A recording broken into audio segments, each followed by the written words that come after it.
Segadáin fáilte roimh chóir de go campus ollscoil technoliacht a bhlách liad de chluthe cenis chorn í chuna chóir na bliana seo, idir chutha na bliana 2016 agus ollscoil limnaí agus chutha na bliana 2016 sin chláiste na hollscoil bhlách lia. Tá sé bagáín gaifransa agus anna uairach ná bach an hasúlagann le anna chluthe caiide ar fad. Nis tá commórtas á ré ag orthe an chomórtasá sin iad an gourmet food parlour, tá gáthicéad go chluthe Canis síintear na héireann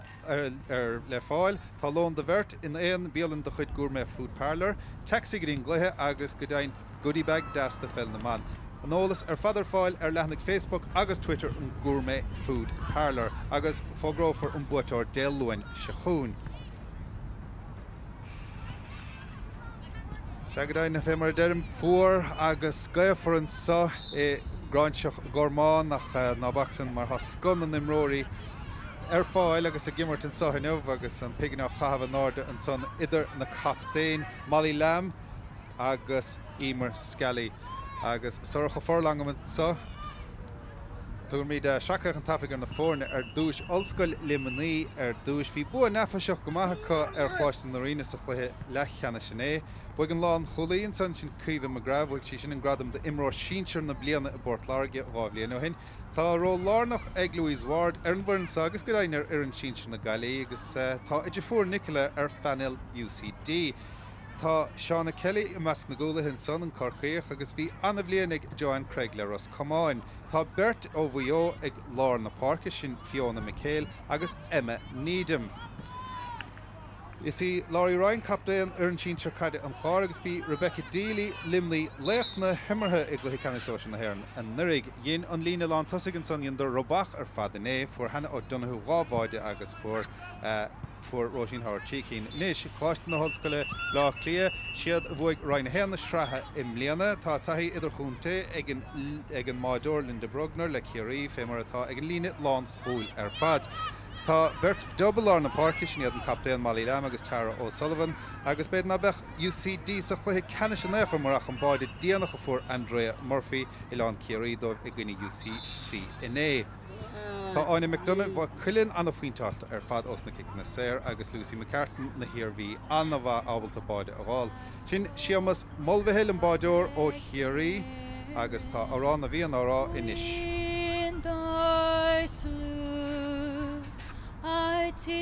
Tinterani Queen Fig Forge Fesser Shantira Shin Shefasta Niok Fuintira no Fuintro Anok the hinsa farn of will Legia legwail con boch no ser Legani skrek Fui nabak nabile Shalif kani naron navin Segadáin árán na bhíon ráite san ag bláinid déalaí a si i dtéanamh an ár testméireachta im líana ó bhile na gileach gúnta na hirbhí í. Tá soracha forlang i hananta an sa soracha a mí desúla anna chluhann sa mar chaidán anna áda fad imróirín sa hanmh. Yeah, tá imróid an céit go ag an dá ar an imróí idir chundé ar fud na Parca iniu agus cinnte go maiid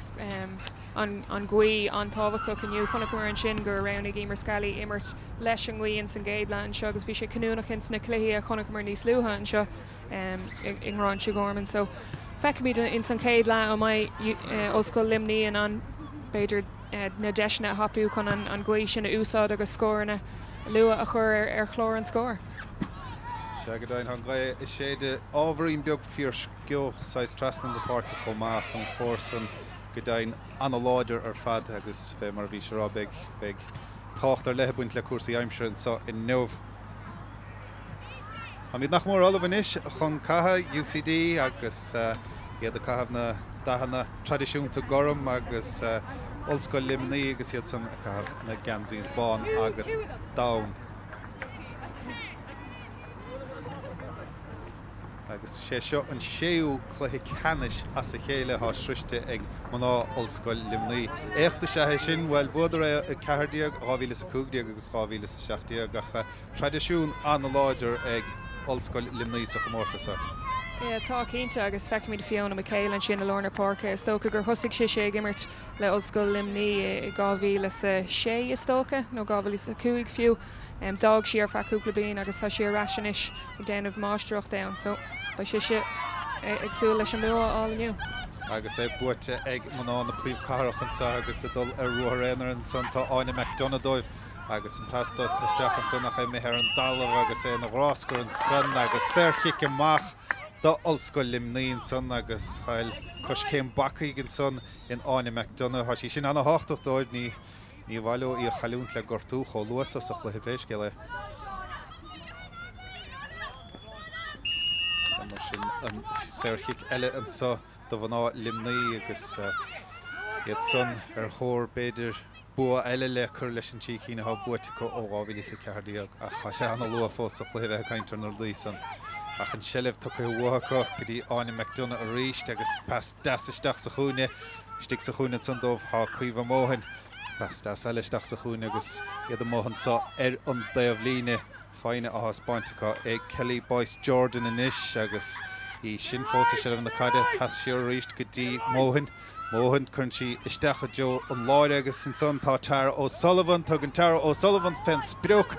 tití isteach a lábha an bhádóra agus an dain séir san sáirithe có. Tú smá ag UCD go dtí seo an san cléthe agus ba Ollscoil Limnaí agsú le ionsaí gáchuid féin hasúnis le Michael. sé tasna agus Michaela dul ruaréanar an sa tíad lá na park agus malí lemidí agus stoppa chu le agus sellh tu bhthe go dtí Laurie Ryan son a dul ar ruaréanar isteach agus pas lábheith tuisteach agus iad sa lechar chlunis agus a tuairt féin spreoch an son bhí Emma Needham well ní raibh sí animile le tasnúachán sí isteach ag nó modernach agus puinte das fecht an son ag Emma Needham do Ollscoil Limnaí. Thosaigh sé sin go léir le Michael agus thug sí an léró go Louise Ward tamán chun tosaí agus buimiid asúla níos móide sin eáilhaid tá sé an láidir ar an léróid ach seochaín UCD ar an bhrehan síis. Se go dain agus Andrea Murphy Banchiarí le pas mór fadis decha Jo an le ceorcaach bud sé fachtan son tá sé fachta tuchasúas go das ag an lán tosaíonn san derbh le burn pasta go bhhaithe siú deisteach Jo an láideach tarachar chosantóirí siar an son uair bháin eile ag Ollscoil Limnaí bhí sé sin dain séireach an son na thracha. Bhí cinnta is cléthe bra oscailta ag bogó ceann na Parka in san céad cúpla nóméid an seo. agus a rí Ollscoil Limnaí gansaí. Ollscoil Limnaí agus Needham a ríiste sellh na caiid an darabáta le Newman nuas tugann sí sin bhaithe agus tugann siad de Seána Kelly agus bra faideach agus cóimart anna bhrá Roisin Howard inis an banna fuair tí bháide agus puinteach ar thug sí bhaithe an sellh an son banna chaisín líor hóid. Is tócha gur bhog sí ó lámh amháin go lámh eile é beidir bhí si ar tí pás a thuirt isteach. Neidir is tócha go raibh an ceart ag an réiteoir ach ní aontaigh sí leis. Ní aontaigh go dain nach ní héanúna é sin sé mar sin UCD agus pas anna jasú chuachchan agus é fachta ag McDonagh a ríisteach an sellh tu chuhaice an bhfuil ní le fachtan sanna Kelly Boyce Jordan í take amach chun gúine go dtí lá na parke ar feicth tamlínach go háirithe. Tas mór fada an sotha Jo an taobh líne ach fachta uair eile ag Needham annach chuidir déanta ag Needham go dtí sa chluithe agus é tu bhaithe go dtí Louise Ward fear ban eile anna gnóthach go dtí sa Ward fósa dul a ruaréanar dúir sí fion spreoch ní thuairthaigh agus tuair sí do Roisin Howard agus Howard casatá sí sellh na caide a ríist agus pas láimhe isteach an son go dtí Seána Howley tá sé na gráscar an son Howley ar an dalamh agus well Chimá tíróáda istócha. Is tócha é tá an cuivalent an sin idir Ward agus Ryan or Ward agus McDonagh ba chuir marrá Bert Galavig an sin, so ba sé simú brathniúir thu son le linn an gléthe. Be go dain UCD inis agus Molly Lamb san Lorna Parke agus Andrea Murphy Banchiarí an dobáhuirta de Banchiarí pas isteach an chlúneach bhí rial an vantáisteúirt an son agus as chiic ag UCD. Cluthe breáscailte go dtí sa thracha. Yeah, tá cínta is an taine bháin nach bhfuil ach scór bháin feite in san cléthe godí seo ach tá cuiimhlinn maithe leir na porca agus caiigh an dáir na bheith cuairmach leis an sealamh is tócha go bhheicimiid in san dair lag beidir go maiid siad thuisiú tar éis an cléthe leceanna se immert inné sa ba nachlíocht táhacht do aniu. Molly Lamb captain na fórna leis an kickséir agus gaint si ar naise tugann si bheitthe go dtí Lucy McCartney ben na hirbhí agus Sergio Ellen sod the UCD agus iad begáinní níos sciad an máide an bátáide sa. Tá Molly Lamb ag immert go má godí seo san cléthe is cinnar iad the UC an termar fad déine si an rud ceart leis an líróid an termar fad bíonn si cóséimh id sealamh na líróide. Lánta sí derbhile burn son na sealamh na caide tugann si bheitthe a ríiste de McDonagh anagháil chancína an bheith McDonagh tugann si siar go dtí burn a ríist bhfuil pointe fachtan son pointe anaías fachtan son ag derbhile burn céad pointe chláir na scóra UCD agus iad ar chóthach. An a scór an sin ag bhí siad féinach a sealamh na líróide bhí go leor imróí siar ag os go limní rinne McDonagh gomach an casa timpeall agus in líróid a thuirta burn an sin agus ord scór ó derbhile burn ban lítrame. Ord scór go dain agus an sealamh ar naisiúríiste ag UCD ó a bhain eile agus ag Tara O'Sullivan i héin agus Molly Lamb an ecálach ó lár na parkin sa the UCC agus seo ben eile an ecálach go dtí sa chluthe áine McDonagh bh cuileann ach an sealamh tucha bheitthe cin son agus deisinis beidir ag UL dul ar an únsaí tas Stefan son agus é fachta an son ag hena ó Donoghue banóg chiarí agus í dul tucha bheitthe agus é tucha ar neis go dtí lán tosaí Emer Skelly captain na fórne ar neis go dtí ó Donoghue dúirigh ó Donoghue fen spreochaí tite ar an dalamh casta siar agus iad dul ó ghuine go duine níos agus beidir leisci beag gur túirt fen scóraach ní bhíonna leisci ar seo roií sin Howard pasta chu bheitthe go dtí Rebecca Deely agus pointe fachta an son ag Rebecca Deely agus pointe dasfachta go bra féinach. Tá go leor tosa ionach ag oscail limní agus a ríis bhí siad an sealamh a chamáid feicimid an seo an scóir for UCD nóméid na go héin ach freigra ionach é sin ó Rebecca Deely agus an fáine a thuspáin ó Donoghue agus Skelly in sa lína lán thusach sin an bhhair fad. Tá lína lán thusach anna ghain séar go fad ag UL bhí mar fréochant ar an scórálaí gna ar an éon seachcín go bhádíí fuirdar agus well ben ó chiaríos ben ó chorca agus ben ó Hebridáin le chéile na muoinnig le chéile ad anna ghain séarach. Tá cínta agus ba job le déanamh ag UCD siar an sin chun iad a chumad amach agus chun iad a stoppa ag scórán na cúil seo ach tá job má déanta acu go dtí seo gan nach gáfuointe ag éile. Seo Roisin Howard Gross a trachttar his second ó hin í anna hapla go fad de sealamh na caide tugann si siare de Seán Howley agus siar a ríist an sang dí nídam agus bhfuil pointe eile fachtaigh nídam níl curtha ar chlé agus ar fóríleg Emma nídam bhuió ach deis dasan sanna chu uair bhain eile. Yes, cínta go raibh sé fada go leor agus beidir go raibh sé beaganí ar chlé mí ar nídam leis an céann sin agus pointe bháin fáite eici dí seán san cléthe is tócha go maiid ró lárnach eici ann. Se go dain is bégeach ní séanam na le tasnú ach fi cuaig ar a drám agus í anna ecálach go dtí sa chluthe. Téiscéile se chuún UCD agus is sealamh na caidan son bhí Niamh Collins. Tar gur an róí ó bhlá clia an sa ar an UCD ní nach chúna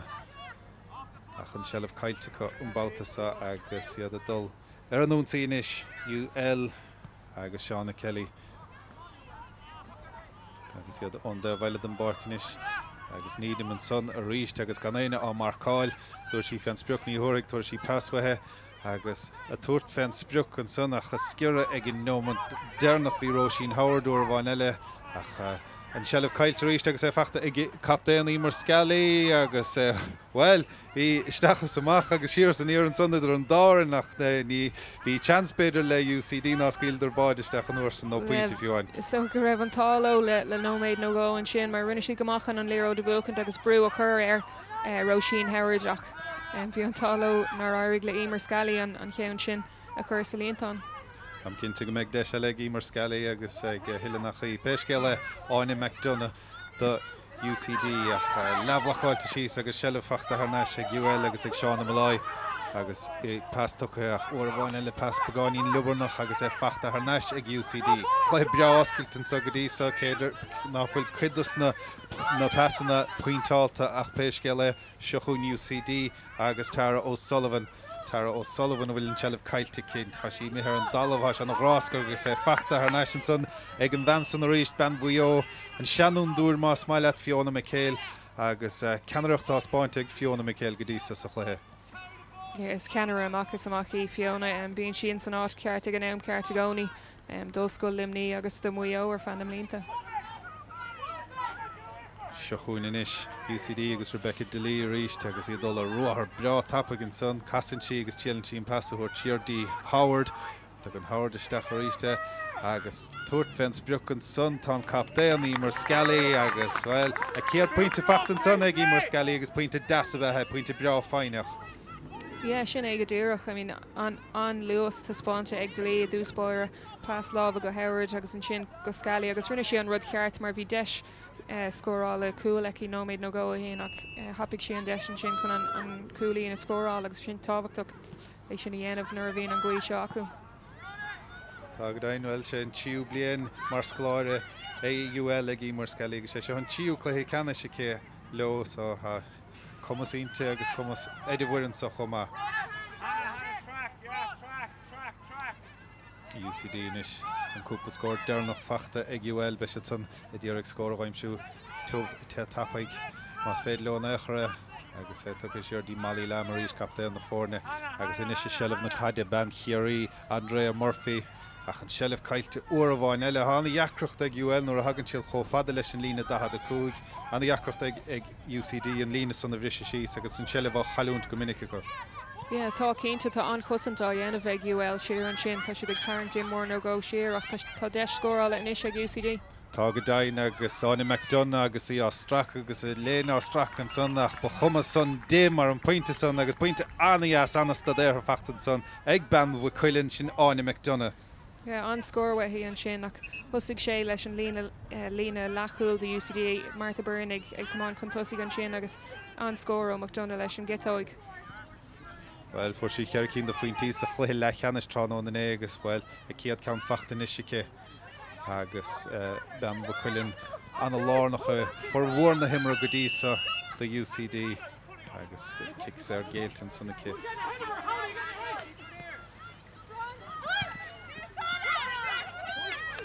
Dul tamach an taobh líonann sa agus sealamh ar neisiúir bháin eile ag UCD ach i chom go má go dtí sa ó hebh an scórála a chohebh an méid don gaiide há áiscint ag an dáireann. Yeah, tá cínta tá siad teann am muhann sin i Lorna Park go háirithe seo an áit mrihann sé sios an dáireann is is a rís nuair frichann siad an lína 12 sin tá an dáireann tar éis cúpla mór breisire a chuúlú siar chun ceirú leis na cosantóirí. Agus bhfuil sealamh na caidiríiste agus iad sanna dul ar an núnsaí agus iad dul ar an núnsaí le Seán Howley pas fada isteach sa chuúinn san agus fachta ag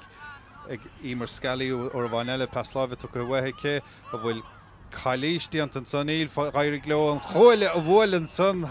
ach bhí rial an bhantáiste ó thuairt ag an réiteoir siamas moll bheithil de UL an son chance ar bháile céimiid an sa Roisin Howard a ríist well fuair sí tí cín ar éir thug sin pass an báta áirithe son agus well builech an choile ach bhí rial an bhantáiste an son ag Fiona McHale agus beag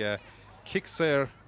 éasca go maithan sa ag UL. Yeah, de an ábheith Emer Scully bra an póirdaigh leis an méid seo ach anna ionsaí an sin a Roisin Howard thug sí an pass tapig do McHale agus de an ní bhíon Michael Rogard den coolas tí an sin gus mí águr gur bhúil sí an post an sin. Ní á ceart ní mór le go muin sin peint don ggóile an báta áirithe san nach an séirchiic san chutha Har sin trasná ag Scully a dara pointe sa chluithe seo ceanó nimmert agus ceann ó chiicséir agus chead cín do faointíis ag chláiste nó ag olscoil limnaí agus bátheann ag chláiste na hoscoile le lia. Se chuin ríiste níos chláiste na hoscoile le lia. An olscoil is mó an éidir 72 míle mac léin agus an 1 léine chun mar sin ach an sa Tá siad chom le UL Cougar Diago Casan agus Cougar Diago UL fort na himmerge. Nis nídum an sellh buite ríiste agus a dul a roiréanar an so dóibh tá Louise Ward agus fós a sellh na cad Louise Ward tugann si wethe inis agus tugann si de Seána Howley. Seána Howley pas trast nach well hí chalístianta Howley an bouta áirithe san agus Kixéir an so ní deirm gur Kixéir éasca mar ha si bhadún ón gcuile ach agus an gaias an sais trast na parke á cór na gríhice ach sé dacra hós. Yeah, ba céinte agus Neil Scully chun an cean seo a thógáil. So tá sé go má go bhfuil an burta acu tá Seána Howley den taobh seo an fór leis an gitó chun é chur ar an trasnan. Se chun Seána Howley agus bhfuil sé sin tóiste go deasacé tá go dain agus well. Go ben pointas deise á feice an godísa sa chluthe ó Seána Howley bhuió pointe anías fachtacha sin agus an 5 pointe fachta gihfuilnis ón Sir Fixon. sé cotáhachtach go fel naán go bhfuil burt cean amháin don dá héobh den fór chun kick na séir sin a chur ar an trasnan agus níl lán fórna go bhfuil sé acu so tá antá le UL go bhfuil sé or acu aniu agus ba siad asú le beidir kick séir nó go eile á ó Mulvihill aniu. Go háirithe agus an aimseir sais Atkinson níos seaníachar hós ó hebh na gcuithe ach an bhuaigin léar hóid an rás áirithe son amachar an taobh lína bhí áine McDonough na dhéag ach well bhuaigin taobh lína an rás an más féidir le héidir rá. Yeah, feice míid an sin céó láidir satá an gcuí mar is ban an tapií McDonough ach níorbh sin an na líró de fricint sular bhfuil sé an lína. Louise Ward in is tóginn an kick sleasa isteach a lár I Joe na parkach fachta an san hir agus fachta go má ag níomh Collins á bhán ile éan ag Collins le lá clia agus speisiad ag UCD lereg canaracht agus dá immer tuaithe sin inmh féiscéile se chun an lán cholí sé garmlí sta déir le bheith in a chéadlí an sa UCD agus tugann si wethe go Andrea Murphy ben chéirí pas macha John taobh lína agus a ríist eile an selle fachta haar nasin son a sé ráte fé róin is gon timpplair an dahad a cúig an sellh á chaúnta ag UCD críoch minic féin rása. Yeah, tá is so go beidir nach bhfuil an lína lántasach sin ag teachtamach fuid fada go leir dómh chun ceirú le an éidir na gcuithe agus tá oscail limnaí a déanana bhínta go agus ag cruthú frihan sí mar seo. Seána Malloy is dul suas clíhanna páirce agus stripsúil fuhes tugus siú head a ben chéirí Hannah O'Donoghue dul I Joe an bhaide tugann si fan spreoch agus well pointe anna bhreá fachtan son ag Hannah O'Donoghue tééis an ruair son ón ó Seána Malloy na Gailí ben chéirí agus ben na Gailí gobar a slábh chélan báta son. Yeah, an scór go Joe an sin ó Hannah O'Donoghue ach rinne Malloy an bhha chun an líró sin omper sios na pórca chun é a chruthú ach tá ceapair inis trééis scór á ón immert de UL in san cléthe seo go dtí seo so caiigh UCD rud éigen í dhéanamh chun iad a fiúnú. Tá go dain agus Hannah O'Donoghue well dimar sí sacr féis déidir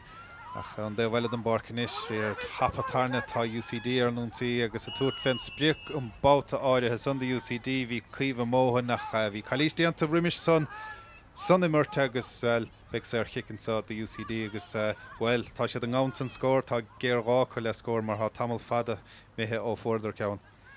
Tá cinnte caiith siad an ceann seo áil chun iad féin a thocrú sios agus is ban maithí Anya McDonough a bheith acu ar an bórcan an scór áach ba DMR cúbh móhan nó airí lehí an kicker áil in san immert sa chéadáit.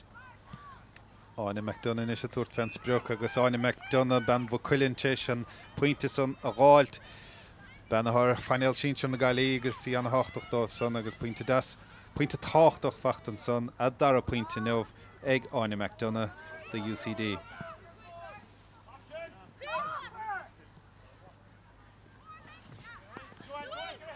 Agus díon chosintá anna bheith tosaóirí UCD an sanna díirige an chud dechar agus is féad le do UL an líróid sanna thuirtamach agus endal chun cíine anmh. Cha sé amach ó ghuiine go duine meas na ggóla hinis agus beidir go féidir le ábhardul chun cíine le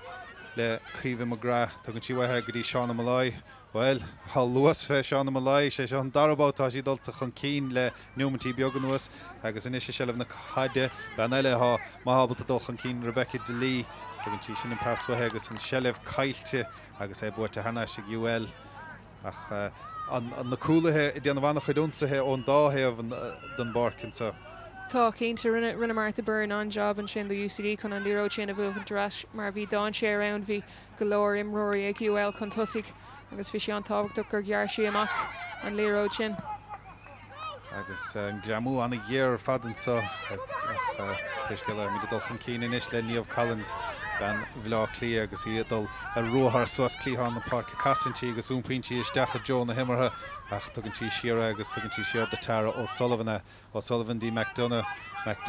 tugann tí sin de Andrea Murphy ben chiaí a dul a rothar anar an sa bhfuil an stad le tá bhfuil cailís díanta níl agus tuairt fens breoch an bátas an bhí Lucy McCartan ach an Counson dulta chlé agus fóríl agus bróberdómh an sellh chaúnta nó an bátáirithe an cosint bha ag UL chuna gartaúirtóibh. Yeah, an éireacht an sin ó McCartan chuna é chur ar an trasan ach tá UL a déanamh bhain cosan tíar an sin tána imróí go léir ag cúlú siar agus ag crothú deachreachtaí do UCD aon sa láthair maith a chur isteach ag an líana lán tosach sin. Tá go daon inis Seánna Howley dul ar ruthar agus Áine McDonough inal mór míltecha cé agus í dul chean ceanna parc agus í cosint agus a dul ar anúnsaí a fós sellh ag UL agus a cosan ag Seánna Kelly dóibh inis agus iad dul ó chuine go duine pas deasisteach sa chuine I Joe O'Donoghue fachta aige O'Donoghue níos casantí isteach dul a ruthar réal an bhantáistice O'Donoghue tuairt fens breoch ach titithe isteach I lapaí an bháideora ach fé mar an bhí réal an bhantáistice agus beag Sergio Kellen sa daimar scally agus iad deisico an 7 pointe gáil. Tá job maid a dhéanamh ag Seamus Mulvihill go dtí seo an san cléthe freice míad gohfuil féil déanta orthaí an sin agus ceart aige rial an bhaintáiste úsáid agus a ríis mar a luamar líos luúthe tá sé ionta go bhfuil burte ag UL a bhfuil an na scóirna seo a thógáil an dá taobh an forc. Tá go daoine mar scally bhfuil fuair sí héan an nééis a chluthe le cheanna sinné bhfuil pointe fachtacha an bátáirithe san tá go dain agus go darafa mar scally le na 10 pointe an sa neamh agus an 7 pointe ag UL. Yeah, scór bra an sin ó scally níor an ceann sin éasca agus díreach char an trasnan de agus tuair sé sin an misneach do UL ag dridan le deanna na chéad lethe. Chear cín do faointí is siad na fórne UL is sellh na caiide ríist agus fachtan san hail ar an daobh lína có pas isteach I Joe O'Donoghue nó an Howard a sé fachtach ceangail le na chéilean ó chudar an dalamh agus an sellh buirte ar neise UCD a go bhfuil Serchic bronta dechar rá cé ar sé bronta mar timpist agus tinóis go bhíon san nach imreor UL fós ar an dalamh san cíimiid an sanna timpist amachchas amach a bhí ann. Yeah, stocha go bhfuil Sarah Gormley gortathe is si an sin do UCD agus ba siad asúil go mai sin an leann ráig ach bhí O'Donoghue anna bhaith I ggéirí an léróid sin a bhuachant anna chróga imethe sios an sin ach is stocha go bhfuil feib le glún go ormlí Tásúla goin nach mai gortú donna ag buint leis. Tá beagsúla goin leis an go dain mar is cheangail le cos is stáilm sa dalamh nóair a hit sí sais an nuas ar Hannah O'Donoghue. Peiscéal é sreachamána Allianz san nocht lís a gine limnach be sé beo ar TG Cahar agus tasnú ar 7 ó forc í bhúra I bort líise. Is Gormley fós ar an dalamh sa hasúla gin náfuil si gorta go róganna. Ní raibh cum maithir is tócha go maiid an lucht féachna an seo borthe mar dheabhlar hí mar tá si an táhachtach do chuúlathe UCD is tócha gur ceann duna fáin a nach bhfuil an cool feite ag UL siar an sin. Go dain si tréáile bheith na tréad lia ben chiilchóirín chun bhearn agus í anna hácht a fé mar den tú mar tá an lína lán tosaigh san ag UL anna bhain séireach. Agus tá DJ Collins muhin sin ag tuairt troircha don nimróí siar an sin. Is tócha go maiid sé sásta leis an méid atá feici aige in san céad le an seo do UL agus go bhfuil sé agsúil go leanhí sé seo a raig go dtí deire an céad lethe agus go maiid sin an an bua all. Agus ce táach atá aber commórta sin os cornaí chuna chóir aber tá tú caiintear imróí ó cheann na tíide I gimmart le chéile agus beidir deise go iadhead an spáiltas na banistóí idir chunta. Yeah, tá sé antáhachtach dómh tugann sé deis banistíocht breise áil comá ó daoine eile agus súla breise áil agus fiosú mar tá an tréáil í dhéanaan siad dúra cosú leis an chundé tá siad có profisiúnta na leitheanta seo comá, so is anna chomórta é agus ba an dáir an seo ag géirí a bhóchant. Malí le me sellh na caidan san nach caiilte agus é fachtaigh scalí túirt féin an cearnóige túirt féin na cearnóigin san na pesta go bhthe agus a túirt féin spriuch an son agus pointe anna bhrá fachta an son ag UL agus fachtaigh Rebecca Delí sin an dara pointe ha fachtaigh Rebecca Nova agus bhí si ina léoch na himmartha ag gluthe canis seoisiir na héidir na nurig agus iad á taspáintéine gomasach le hisa. Yeah, pas das ó heilí is stric cuaí an sin agus rinne si goach é chur ar an trasna nach tá UL trééis brúch an tosigh ar UCD inis agus tá siad ag chur anna bhrúarthú agus iad ag tacht amach leis an léród. Tá go dain agus a tacht amach leis an léród in son tá Kate McGrath agus duine de hosathe UL chur siarní agatón an sanna cé an bátáir san nach péis le McDonagh is sellh na caide agus é tucha bhthe go dtí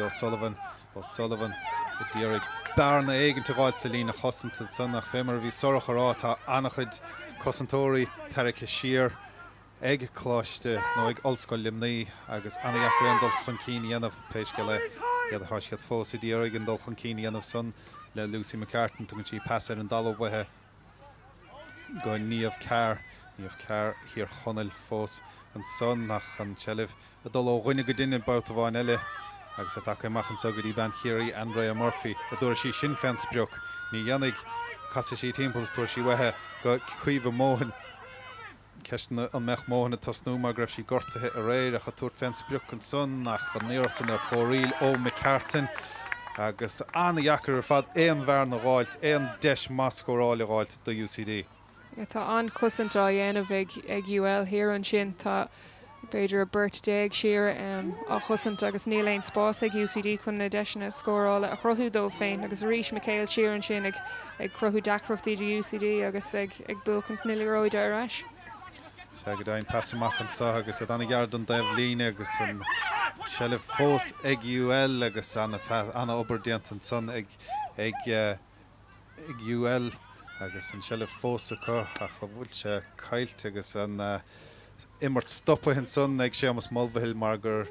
stáilm tí himpiist agus tí hanóis gur muileach ceann duine de mreorí UL an son agus cúpla nómanta hágann te chuin ag dhéanamh siúráta bhfuil sí mag go leor agus ceart go leor. Yes, so gurbí Michael aríisitá híos ann agus í lorna go ngacéin rud ma atá a dhéanamh acu. So bei si de súga mé sin an leanú raig mar is ceanar í ar an bhuiann seo a caafar a bheith choramach le aon buile a an aine in san cean. Tá si có an séireach neadidir cad a hála go ddíireachta si ric an tosigh agus is soca go bhór si lábh is teach an aice lena súil an sin. So tásúla go mé si cear go láir leanú raig. Beagsúla ag UL sin chomá ag fiolna Michael an scoláire PhD in Olscoil Limnaí agus ben chorna chun há sin na cóteálaí le fuair na bhar hís i glár chluine bhuiris agus well há si ar ghuiine de cheannarí na fórna sa an neamh. Is tócha go bhfuil si cear go láir leanú raig job déanta ag physio UL. Agad dain agus kick séir inis an sa beidir gur timpiste bhíon san nach kick séir ag UL a tuairt féin spreoch a tiite mé míal a bháide agus well an dain séir san mithe an séir chic ó Rebecca Delí ach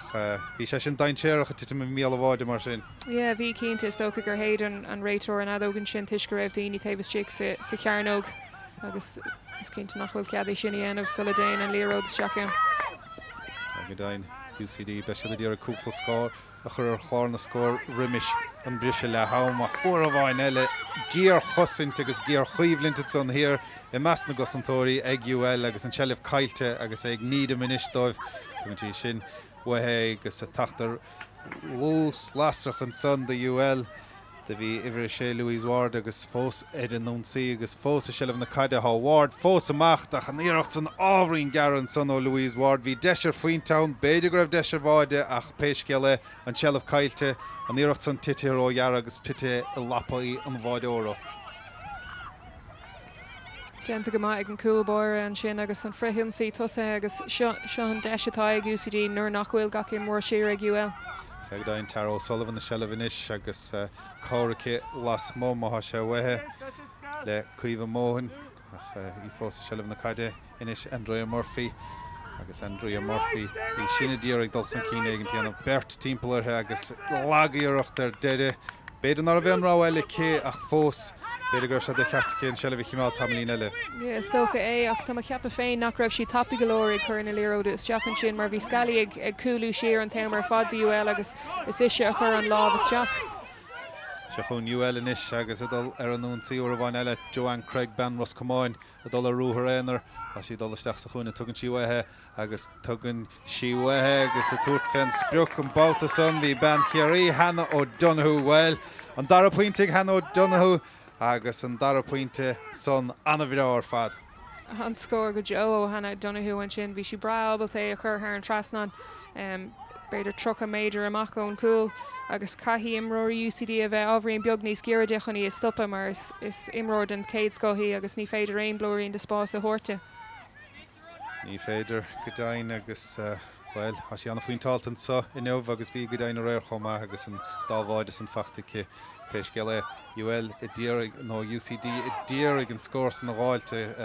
chur crotéigeann chláir na scóir rimis le ham agus ó Sullivan inis tugann ó Sullivan bhaithe go móhain a bhfuil pointe fachta ag móhain an son agus tá go dain géarrá chu leis an pointe san agus pointe deas a bhí ann. Scór maihan sin ó móhan ba siad agsúla níos mó waithí ag dear na lethe seo agus í curbrú ar na líróide i ggéirí a bhuachan tar eiste UCD tá si take is Jackans san cléthe le cúpla nóméid in nuas. Gus ba UCD lánsásta lei sin is freigra maithe ar an scór a bhór O'Donoghue second nó go a hin. Se go dain agus son bhfuil kick séir inis ag UCD a mí den ná cútah gorta hin so agus well chucín de faoin tiad an na fórne UCD ar dala i ddíraigh an scór san na gháilt níos tá sé dul isteach sa lecheorcail le an Áine O'Donoghue ar nó Áine McDonagh tugann siad siar tuairt féin spreoch son is stóilm ach ceann lobarnach ceann nefaseach an son agus an shelf haar náisiúr bháin eile ag UL le cúpla nómant dám cútah gortathe gine díorthain tuiscreibh fortú an son a gháiltas ar a gármnaí ach péisceile pas lobarnach eile ach flag ardaithin saigin bhar gin maior taobh líne agus kick sleasa a bheith ann níor sé sin tucha bhenar ach táinis. Stocaigh mai dí mar UCD lei sin mar bhí an buntáiste acu agus tócha nach bhfuil éon riil an buntáiste i gceisnar héanaan an líróid amachchas san imirt. So tá nóméid acu beidir scór tapí á ribh le hama. So feice mé ddíireach nuair a bhí si géirí an líróid a bhúla na chus thar an lína. Malí lam agus tugann si sin de McDonagh agus míidirmacht ar an Nunsi inis uairháin eile agus a ddíraigh scóirín beag eile ó gháilt tá UCD agus tá shelf an son ag Kelly Boyce Jordan dóibh tugann si bhaithe tugann isteach sa chuúine inis go dtí Lucy McCartan ach siar a ghaintead agus adul beidir ar ruthar éanaar an San Níl móhan inis a shelf na caide anna dheacra an dulchan cíine Áine McDonagh dúir sí sin fean spreoch dúirtha go dainas go dearfa agus pointe anna bhreá ar fad fág feh anna bhisnige pointe anna bhreá an son ag Áine McDonagh. Ord scór ag McDonagh agus ba UCD lánsásta leis an cúpla nóméid dearnach atá curtha is Jack acu in san céad leis seo agus tá siad a chur níos mó brúin is ar an kick amach atá ag UL tá sin níos deacraide na himróí a aimsiú. Tá go dain agus bhfuil council mithe thir se taobh lína níl mar sé fachta go móhan uairháin eile de UCD McDonagh scílann si caiid ardaisteach i Joe an lecheorcail le fachtan sothaistegan is ag Andrea Murphy chiarí casan si cosint anna bháin casan Andrea Murphy a tuairt si fein spreoch well nadidir an iirecht ar scór a bhín son nó pas trasna bhíal a bháide ach bhí sé dain séar pe go ceanna bhí an. An dáin séar agus si an sin agus bhí deis beidir ag Derbh le burn láh a chur leis an líróid sin agus scór á ach tá imróir gurta hí san sin ag UCD agus cum bortha ar an physio leis neadidir cé. Sin iwwer a chuig UCD níomh cear ó hir chonneil ó bhaile an nalaglach ach has sé éidir na seaamh agus ní dá an ghfuil si gorta goróhanna ce bhfuil 6 posithe. Tá brúach chutha ag UCD ar UL in san cúpla nóméid déirnach den céad leis seo neadidir céin fáinneach nearna siad é ag túsan cluthe mar ní féidir le brugnar aine or ní féidir le mór aine aimsiú ó UL. Tá mar sin an fadóg le hamaséte in sunnig si amas Mulvihill. Well, bhí bear na mór den na fórna leislí tíad i chiad lehan sanna chá UCD takeisteach san immert le nómantí beaga an nuas san scór leham. Chúcín de faointí ag UCD agus náid an é ag chláiste nó ag olscoil limnaí. Nis mar sin tá fí seáin gin in níis buinas le an méid ban agus na méid chalíní ógatá a ghlacha páirt sa sport an fihe nó an 2020 mar atá á chuirtar. Seo fí seán beag gar mé ágar sin.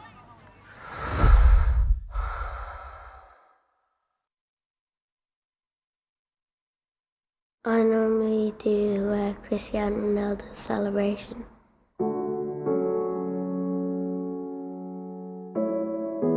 It's where he runs to the corner, turns around and then goes, I love sweating. I don't know why, it just feels good. it makes me feel like I'm on top of the world. Get to be rough sometimes. I like that. To me, football's just football. Yeah, they always go like, oh, you're only girls, you aren't fast, you aren't tough and all. And like, we're actually quite tough. I'm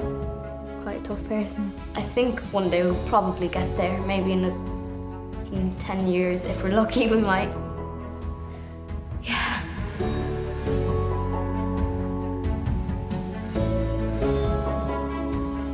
I'm going off to play a football match now.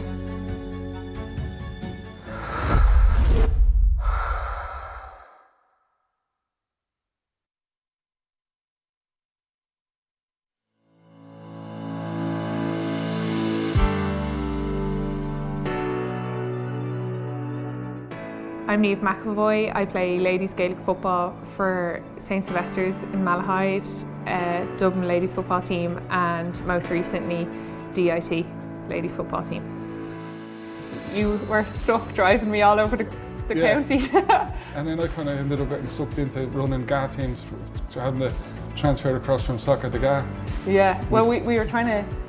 didn't really have a girls team. We were kind of recruiting girls left, right and centre to try and field teams at that time, so it's a bit different now. There's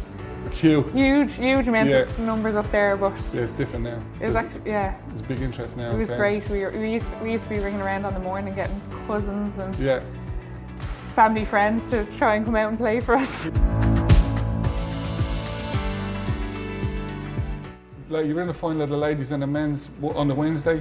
the ladies, and on the Thursday the boys, and everyone 50 the immediate family went to Spain, and me and you were the only two didn't go because you were. Did everybody go that time? Everybody, all the Ahern's? Everybody. It was all the Ahern's, and me and you were the only two not there.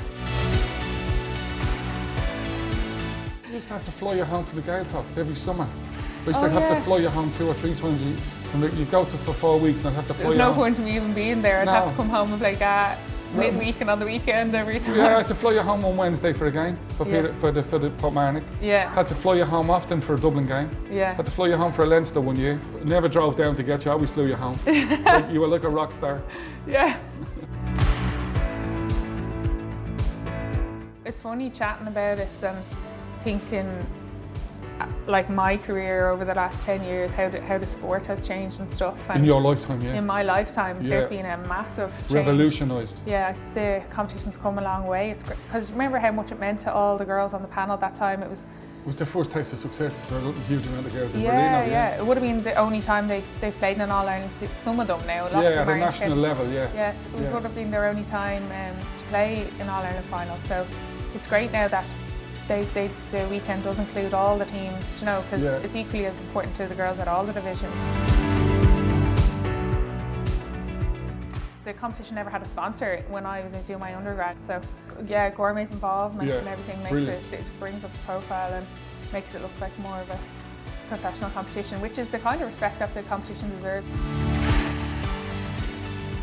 So when I was making that decision then to go back to college, everyone was a bit shocked, weren't they, Ma'am? And they couldn't believe I was leaving my job. Completely out of the blue. Yeah. It's just, I don't know. And then you were probably one of the only ones who were like, whatever you want, Niamh, so you whatever go you for want, it. Yeah. I don't care, Yeah. Even though I had a successful Merino campaigns, we never got to playing the actual college's weekend. So I'm delighted to be playing with DIT. Yeah, just did it 5 years later than expected. Yeah, you're an L1 now. Yeah. You're still playing in colleges. The stadium. Yeah.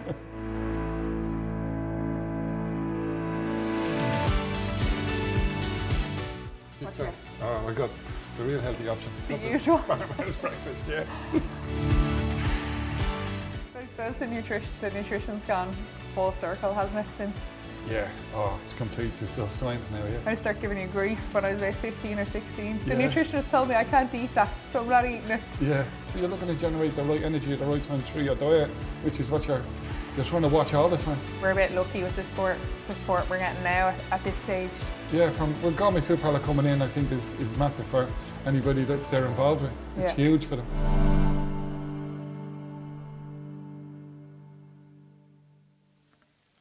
Shagadain, Niamh McAvoy and son, Vichy Gimmert Nis Lohan saw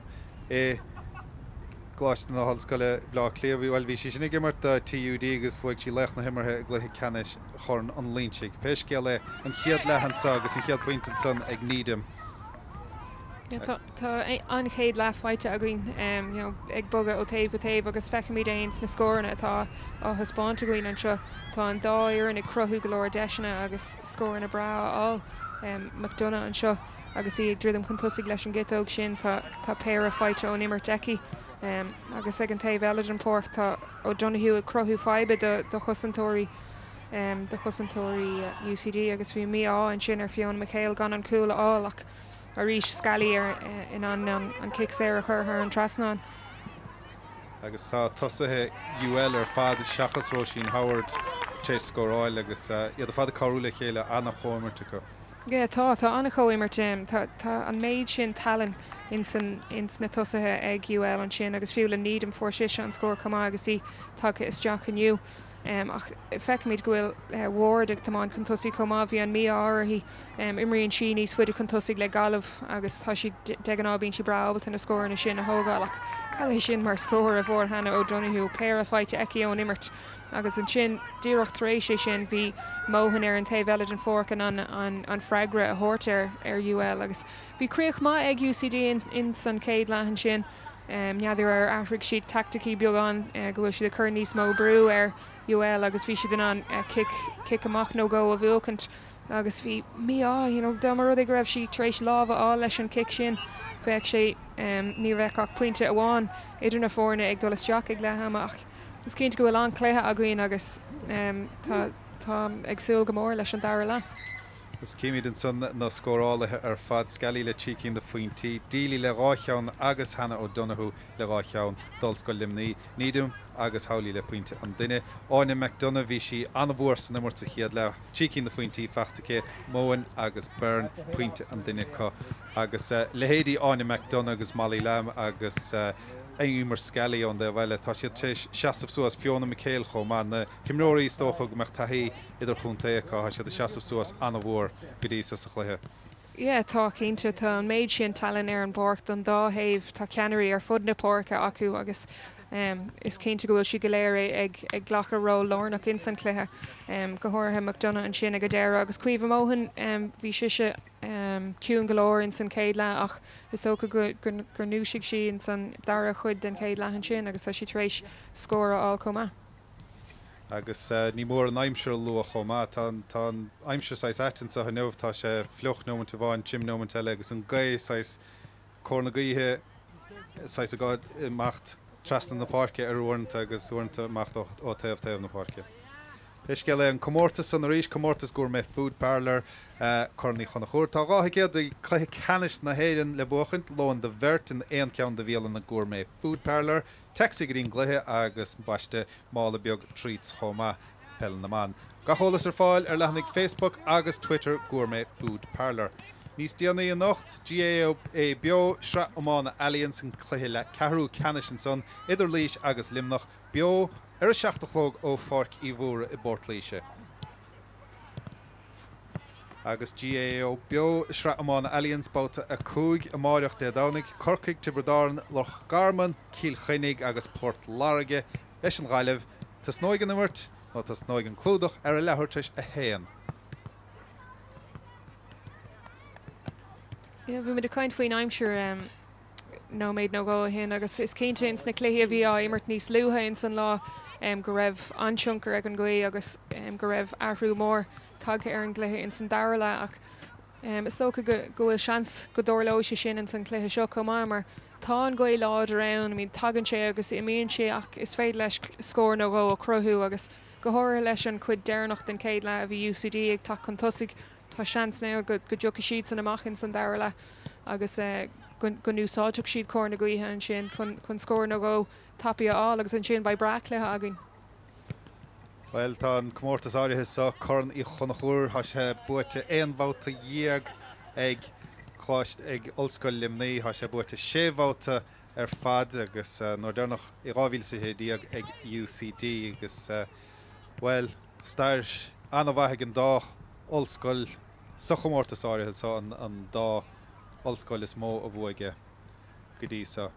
Godísa sa Comórtas, well tá UL tá siad tééis buchant ar chláist na Hallscoile Corcaig ar DCU agus well bhí an bua mór san na Cotránóna in é ar ollscoil na Riana béal ferste 7 díag le dó in é. UCD bhuaidir ar chláiste na Riana sa chiad chluithe, bua mórcha sé de naag sé faointe ar NUIG sa dara chluithe agus an chluithe le cheanna sé réir well bhí báid díanach acu ó Andrea Murphy agus bhuaidir a dó 7 le héan a né ar UCC agus well fé mar a dúirt sa trochtarach beidir na bedisten sa hanéach ar marach an báide san a fuair Andrea Murphy dóibh ag 4 dhearra na himmartha. Yeah, ba sé sin táhachtach le feicáilinn san dairla go raibh UCD in an teachtarrás agus an bua sin á déanacinn san cléthe so seaí sé sin dó vin san cléthe aniu agus ba siad asúil beidir an rud céine a dhéanamh aniu agus go seaí na ceanirí sin suastóibh.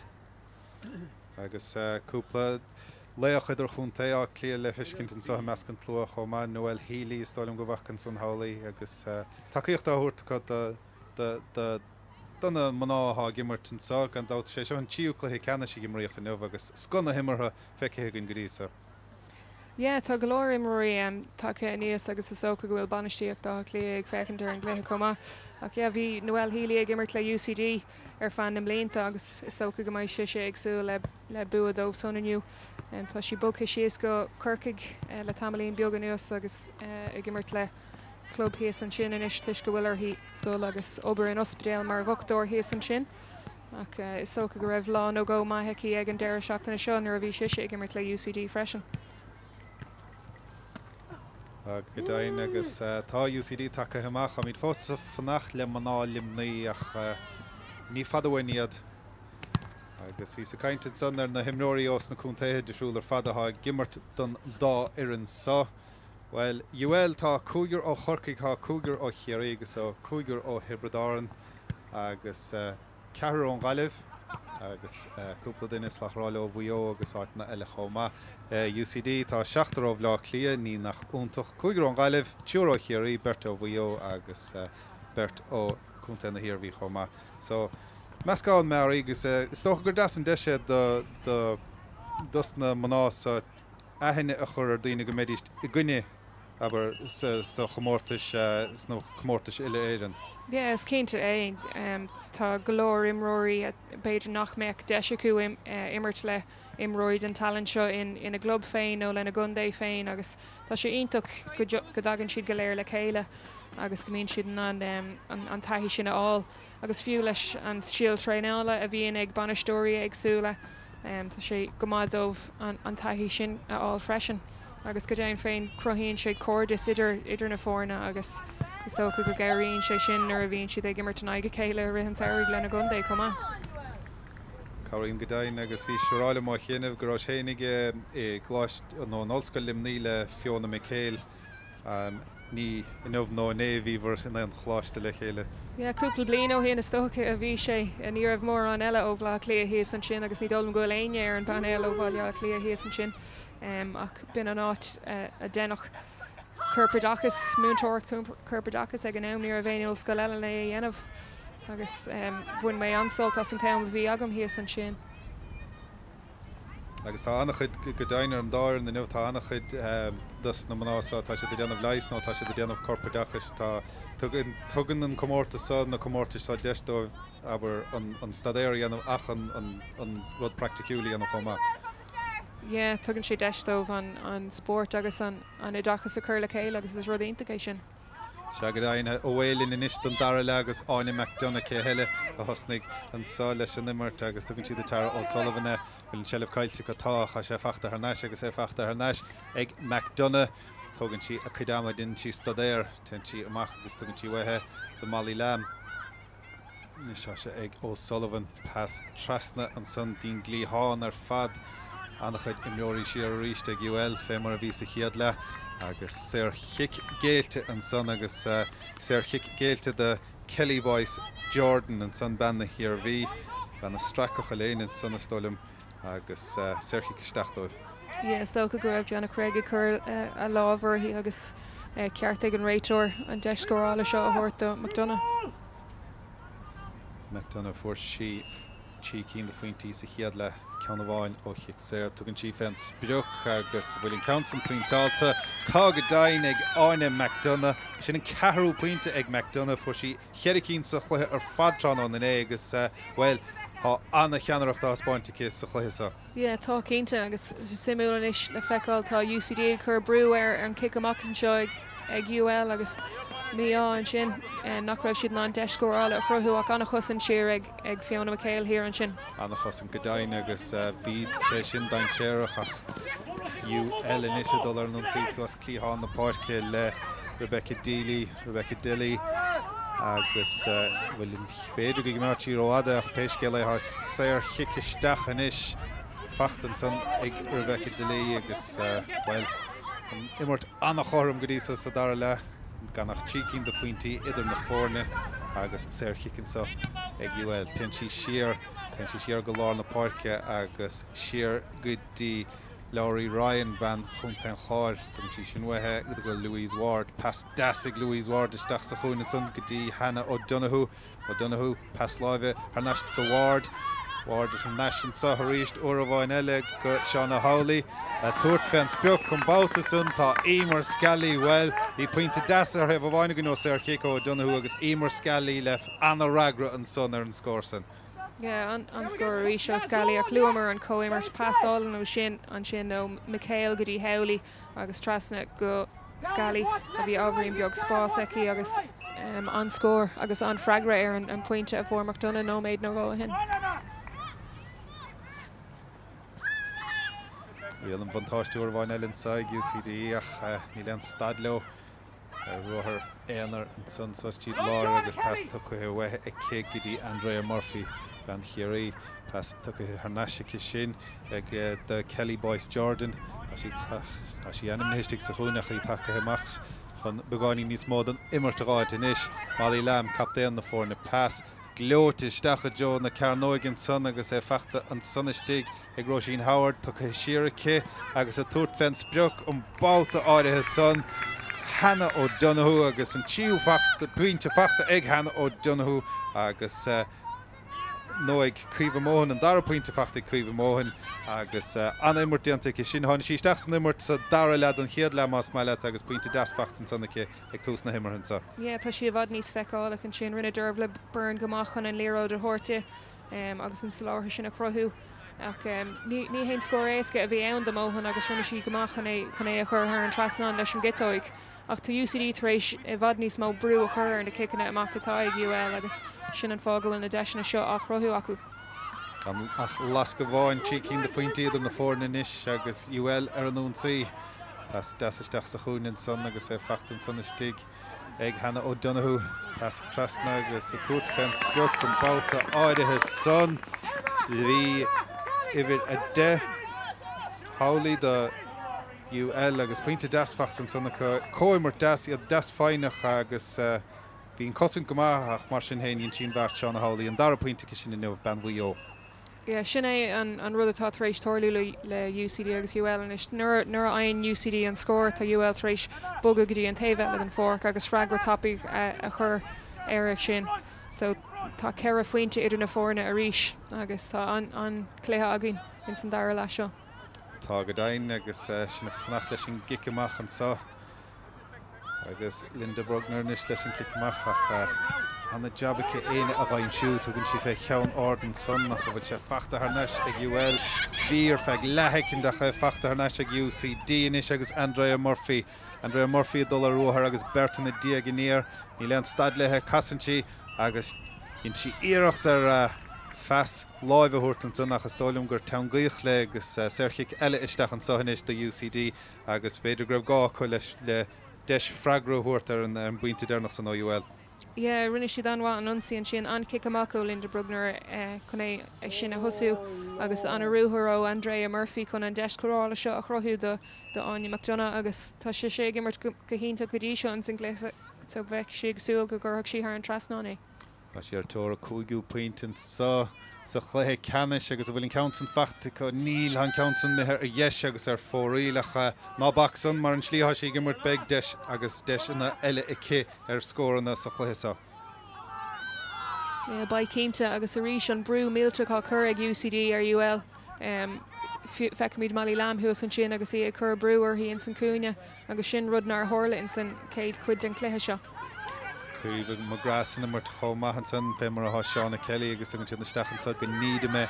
do le ruthar níos ha Michael tugann si ar neis go nídime agus nídim tugann si stadéir ar ruthar a háisiímacht pas láimhisteach sa chuúin son agus pas anna isteach a Joe bháid anna gain teirech an son agus an bhfuil kick éidir an son béidir go raibh seábhrín las mud an garnóig is tóilm go raibh agus pas glóitisteach an son ón lán tasíon captéan Emer Skelly agus well chalís dianta ar Hannah O'Donoghue son bhí deis ar bháid nach bhíidir las mud an garnóg. Yeah, anna líród is seachan sin ó Skelly tá an co-immertidir an verticú idir O'Donoghue agus Skelly taobhas sé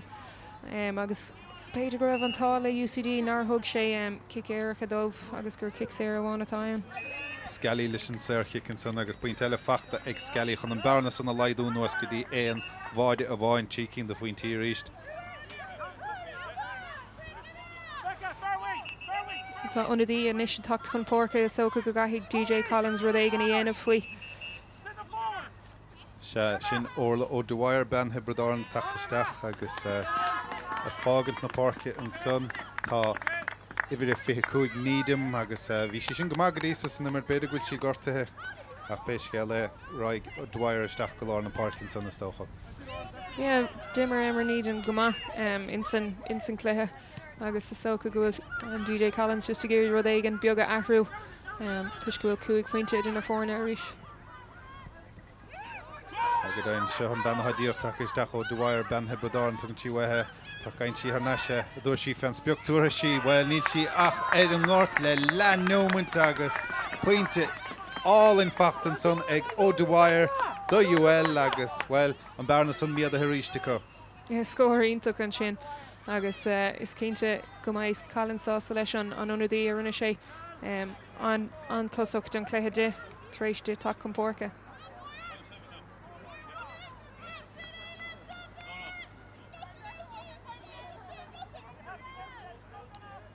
Hehanis leis an gicamach agus Mulvihill a gléochan is ar an gicamach ó Brogner agus an Counson fachta ar náisiúr a bháin eile ag UL agus fachta ag Rebecca DeLee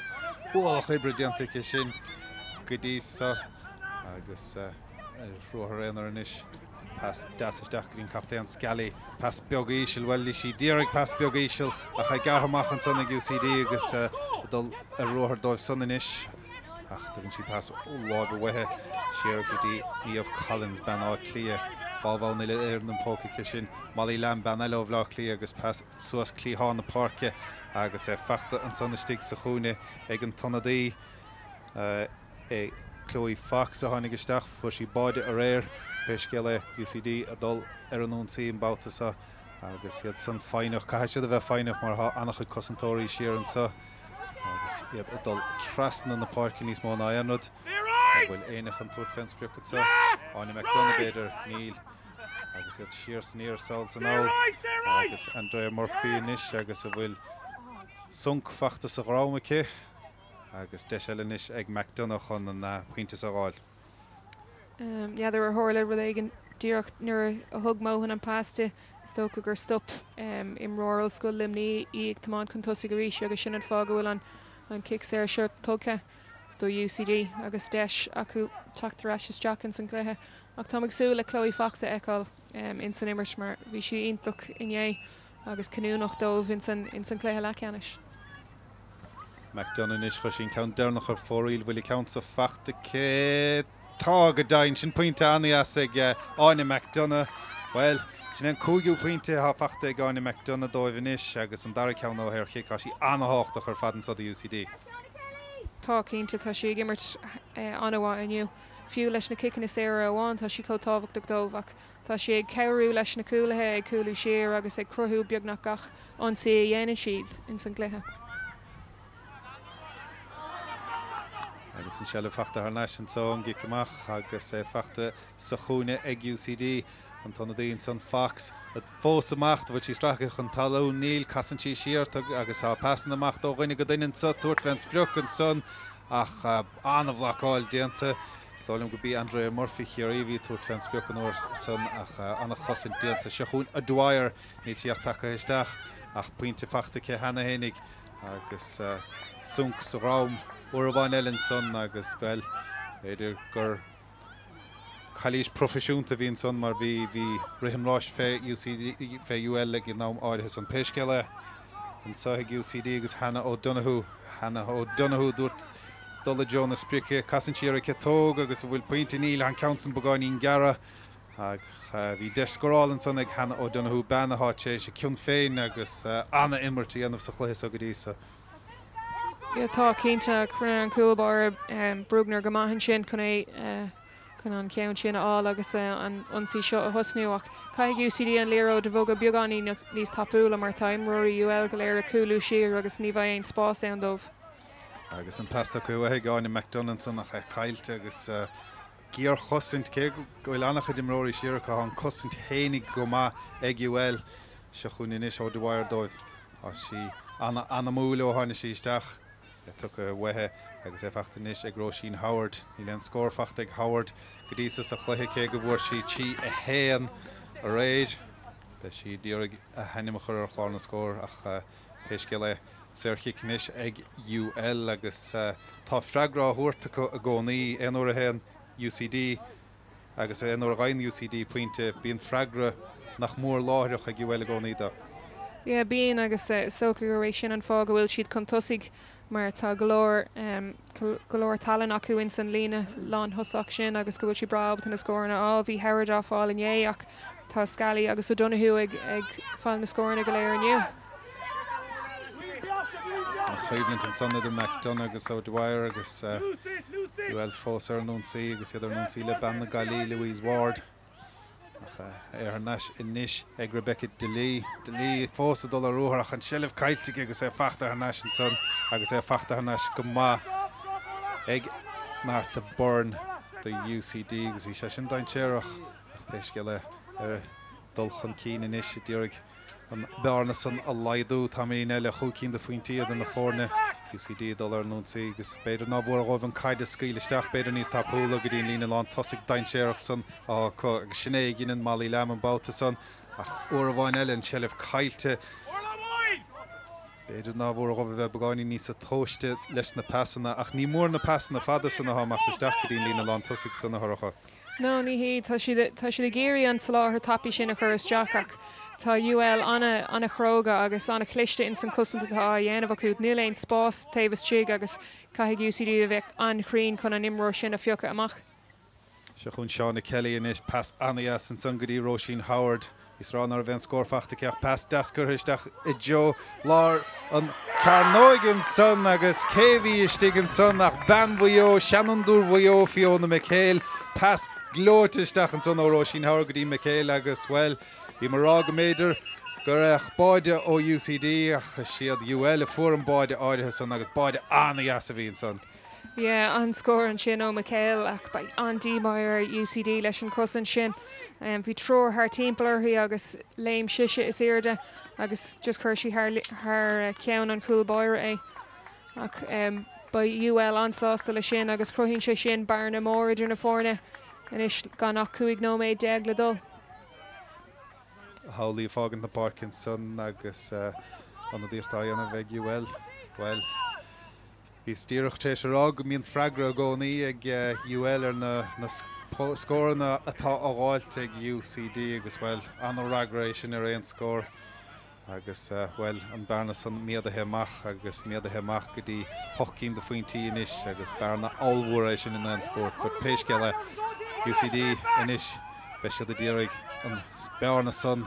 a laidú agus há siad a díraigh sin íanamh le Tara O'Sullivan inis. Tugann si pasláimh bhaithe go dtí Cape McGrath ban na Néise, Harnais go dtí McDonough ban na Galí, tugann si sin fensbreach ach anna chosin túr bháin eile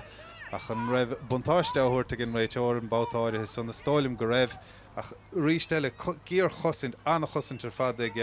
maná UL an bátas an ríist. Yes, cínta go raibh an cosan déanta acu agus níl mór an deis na scórála ála UCD tá cúpla kick séir ála acu ach ba UL sásta leis an méid sin tuis go bhfuil an barna comór acu scóir na dúbáilta faoi láthair. McDonough bheith sé díreagal é sin na laidú go dtí 16 de faointí agus an chiad leat an dara le buna cíoch na hinsa agus well an puinte san fachta ag McDonough agus fachta go deasacha. An scóir agus é táhachtach go bhain siad na scóir na seo chun seans a horta UCD mar beidir go bhaigh siad cool tapig nóir a chéint dá mar go leanan an brú seo atá siad a chur ar cosantóirí UL. Beidir é agus an lína lán tosigh san bhfuil míad a caint féin an chodáin séireach acu beidir go gceartómh an chaide scíleisteach péisceile is iad UL athá seileh na caide agus iad son a dul ar núnsaí ní hen dóthaín an lína lán tosigh athá chu son chomá. An tonadaí an son sinní fian na teagnaí ben chomí roimh a meas na gruacha dú a géirí bhaia cnoc na brógín in eice leis an dagan chomá fianna anna chaintethe seo hí sa go bhile i géirí mar sáir imróir caide agus ben nachfuil ach anna óg fós péisceile UL dul ar núnsaí inis agus it sunna dul ar núnsaí le Seánna Kelly pass deasaisteach a Joe na Carnoige Tá sé an sothaisteigh ag Howard pass deas an son go dtí an tonadaí de Wire ceann ard ach ábhrín beag ar chlé agus ar fóríl agus beidir leis an bearna san go bhfuil stocha an misneach ag UL tuairt fé scór na mar sin nóair nach bhfuil beidir anna gáintan scórála bhatha. Yes, cínta é níl an brú céine ar UL is atá ar UCD agus is cínta go raibh an misneach eici an tuairt faoin iirecht sin ach míá le hí go neacha sé ar fóríal. Bhí go dainach an imróra sé agus beag deisna eileice, bud sé fachta ar neis lomdíide chun gic amachcha tá Dwyer dul inis agus tu go bheitthe go dtí lántasaí sin Emer Skelly ar neistí ó Dwyer go bra fáinach an som mar náfuil de ortha pass deasaisteach a Joe Howard agus fachta an sonnistigi cé bhfuil ach ar neis dína capté an ríiste agus isteach go dtí Lawrence go dtí fianna teagnaí ní teachtacha isteach pass tu go bheitthe sin agus ó macht ó ghuiine go duine há duine séir mohan sa chuúine tuairt féin spreoch an sondóibh hí Joanne Craig óras cumáin nach an íocht an lagíocht a bheann le bheith fíornach fé agus deis inis ríiste an bail san a bhhailú ag UCD agus iad sanna dul ar núnsaí inis. sé táhachtach do UCD scór all taobh siad an nóméid nó go chun an chléthe seo chumad beaddómh beidir damró é go bhaigh siad cool tuair sé sin an misneach dómh don de nóméid déarnach. Cúpla duine séir an sacha duine san Kate McGrath Kate McGrath dúir sí sin fensbreach agus má rointí pointe an son beag pointe anna bhrá fachtacha agus a sin déanta ag Kate McGrath. Well, ní a puin ráha cén son nach túir fensbreach ach anna bhís nach spáintecha agus anna faointált an son pointe anna an son ag Kate McGrath os na déise. Yeah, ba sí sásta leis an méid sin nach caihí tosathe UCD tacan tosa gnis agus scór á agus an léróid seo a bhuachan deráis ní léon ra acuach an brú seo a chur UL agus iad ag taachtamach. Agus an brús an áchar Aisling Kelleher hí a chúnin son nach an chára céanna lán cholaí Caoimhe McGrath. Agus iad amach ó bhaine go duine fé mar dearn tú anna bhrú áchar UCD ach fós hénig iad a dul ar an ONC agus iad ábhachta an ONC sanna dhéanamh Street Rebecca Delee agus anamart déantacha sin chomá. Agus an son bhí Roisin Howard tá sí sin take isteach san numairt leis an sa dar le. Cé nach fuile an scór fachtacha tá sí annach chuid scór nach chrothú dá fuireann agus is í a hócaigh an saoirchaí chomá.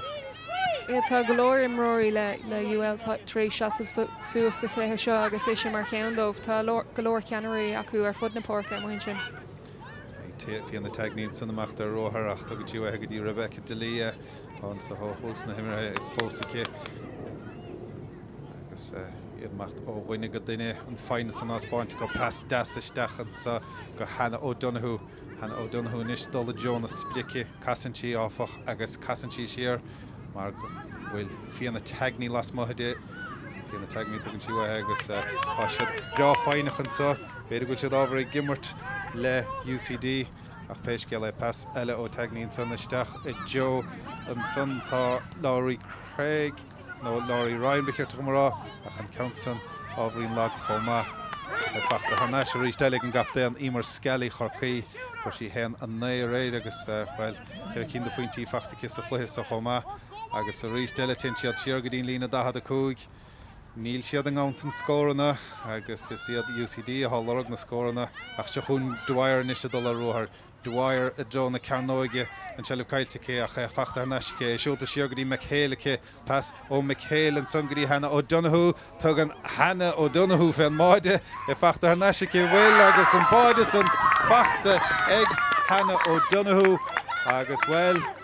beidir gur bin sin inis do UCD agus UL teis an báide san ó Hannah O'Donoghue. An scór agus rís McHale lornach I ngacéin rud bhí an míár ar hí leis an géad éireacht ach anna cliste leis an dara éireacht chumaid si ar fa second breise chun an sean sin a cruthú ach de UCD in is sé an taobh eile an pór.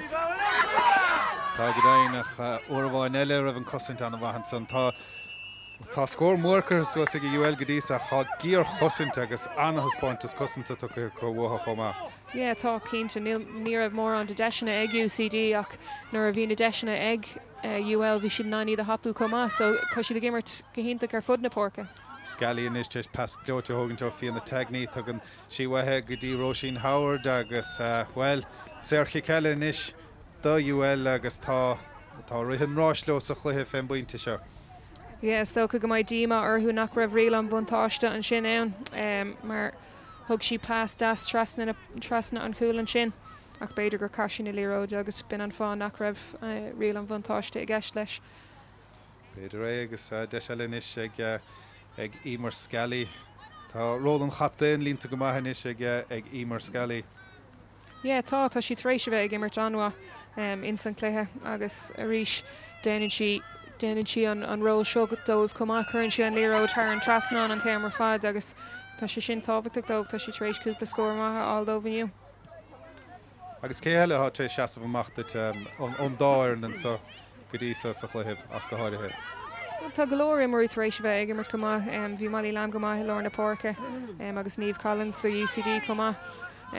agus cuimh móhan le tamlíon beag bhí is socha gur bhí Anya McDonough ní mar is fear bhí ag UCD a maihann sin nach tá golóir imróí iontacha trééis bheith ann do UL comá agus iad ar an ansaí an seo arís. Tá go dain le fianna teagní pasta go bhhaice agus sa tuairt fan spriúch an báta áirithe son bhí Roisin Howard well bhí an réadar ar dearg glasa Roisin Howard in fuair sí tíomháide agus pointe bháin nach há sí a crothú níos mó scóranna gur mé mar sinna há sí crothú níos mó scóranna ná mar a ágáilte inniuh. Yeah, tá sí thrééis bheith ag immert goá ach sin an rud le UL tá golóir imróí thrééis bheith anhá dómhaniu agus is tócha gur cumó sun cé aon na scórin in ar na dála onas go bhhain siad an bua ag go deire. Sin é díirecha agus bhfuil tá siad mór an daoine sé seaamh suastóibh agus na sílte lastan sa é DIT nó TUD mar áthúirtar an giad lá a bhí anar agus bhfuil ní lech sé nótí fáca agus bearna chuoach mór inis de ginn de faointí idir na fórna dó cehardíag ag UL de ginn de faointí ag chláiste na hallscoile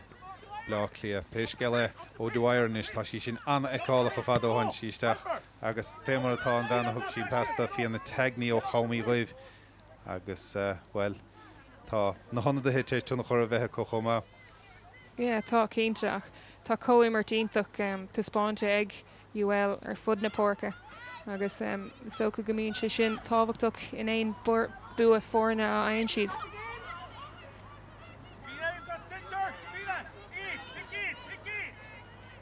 Is mar sin í UCD dulchan cí ná siad ar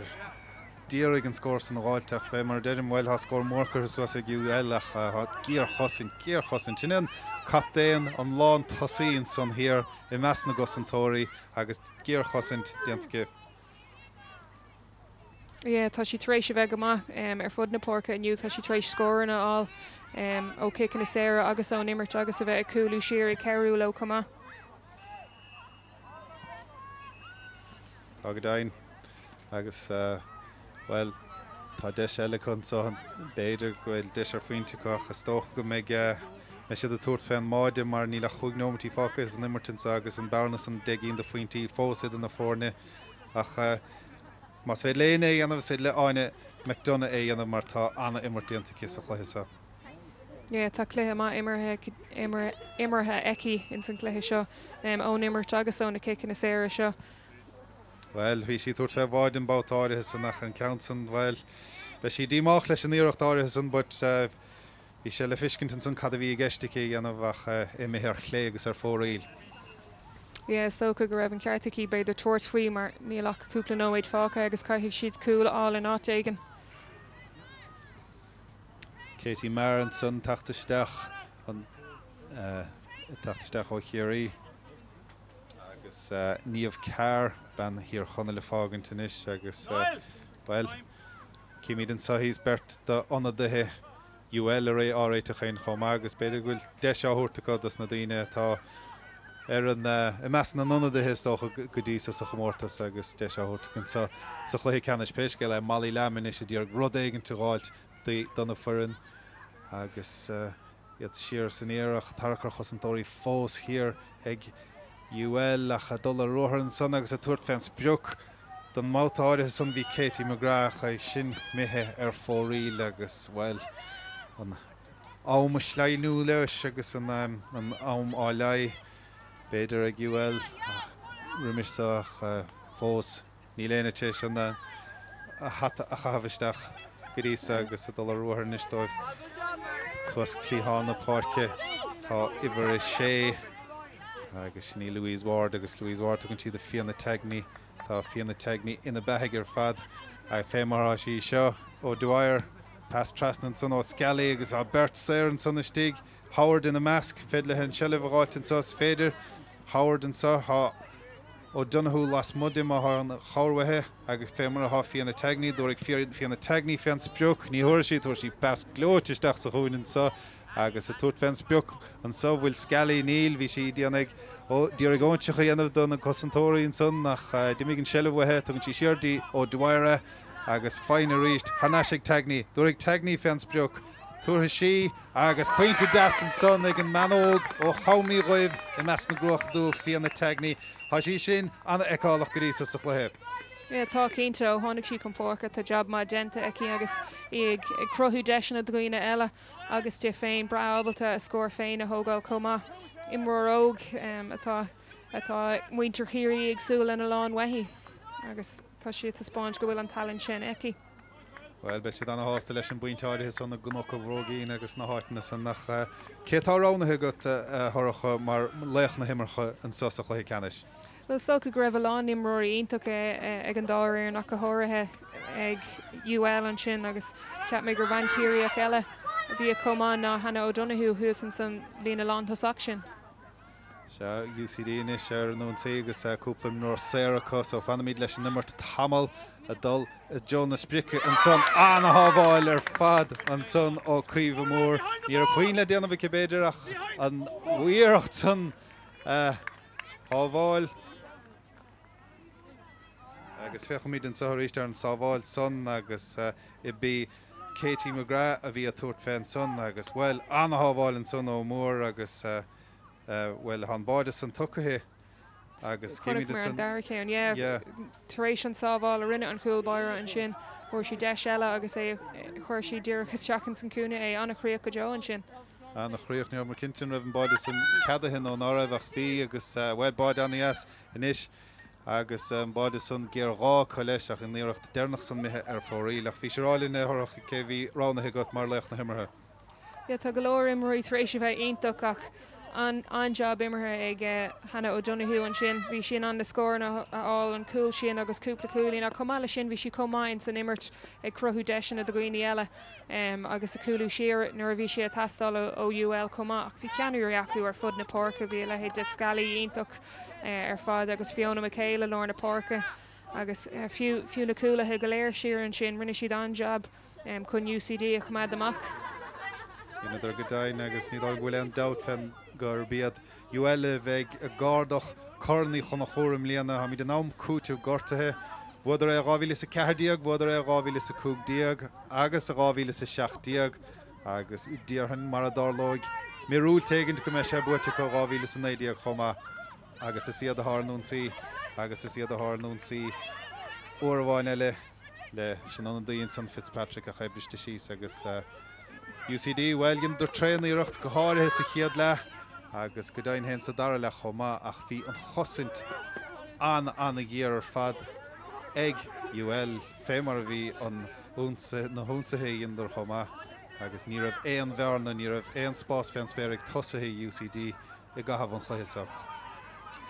Is tócha gur taspáint is fórna den sco a bhí ag UL agus sin an fágahfuil an bua seo tilta acu rinne siad an job ag cumad UCD amach agus ag bugan na líróide go dtíon taobh an forc le ceanreacht ar fud na porca so tá an cléthe immerthe acu agus is tócha go bhfuil sé tilta go acu. Agus onadithe agus mar seoirí agus bainisteoirí UL leistíos túin sa agus bhfuil há club go clós ar na hendíal duine agus iad hósásta le hénig an cummórtas há anna dheachar ar fad le buchant lena gartaúir dómh é buite ag UL don darabáta diaag ó bunaíoch an chomórtas na hochtódí díanacha. Agus iad a fehebh le fedóg dearnach chiamas ó bhulbhahillan sa ach ní te tach go fóil í mar scalaí an captéan an son hir agus í té sé cion féin agus cion chaptéin í anmh san immart go dtí sa fémar ath ag na héine ath a cahabh gansa UL an sa agus go dain an immart dianta ag UL chomá.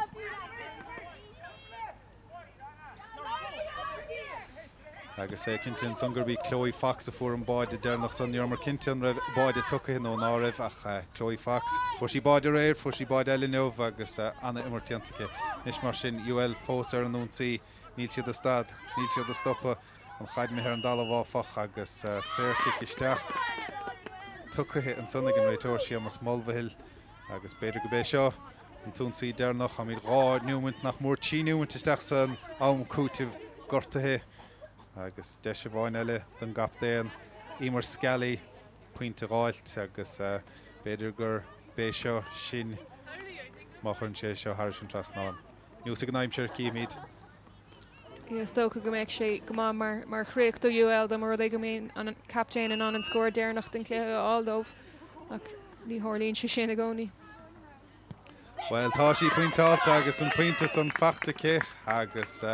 chun míad leanún leis na mar tamlín beag eile beidir go meach deis an chiicamach a thógant tá go dain agus é fachtan sa ag Hannah O'Donoghue ar bhain eile peisteach ché go Howard, Roisin Howard a rinci timppla an bhaidóra a siad fós amach agus a siad fós fáinach Howard ach an na bhlaáil déanta an son agus an seilih caiiltecha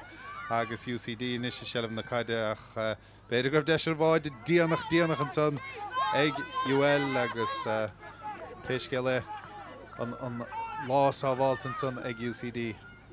agus sin fósamacht tá míad nach mar chearnútíisteach an cútear gorta hin san agus sin fósamacht mílan port déarnach buinte den bhedóg ag sé mas Mulvihill. Well, níomh sé sin nach ráite gom agus bhain sé an port san as an bhedóg siad UL Olscoil Limnaí choirithe thorann í chuna chóir na bliana sa bua maithacha mná na príomhchathrach UCD sa deire ach cluthe anna hainebh cluthe anna oscailte caiide bhíonn sa thugann thorcha. Yeah, bhí sór cluthe againn agus is tócha go raibh sé go hintach an cluthe comá a bheith ann in san cluthe ceanna seo ach is cinnte go raibh an bua sin tiltte ag UL.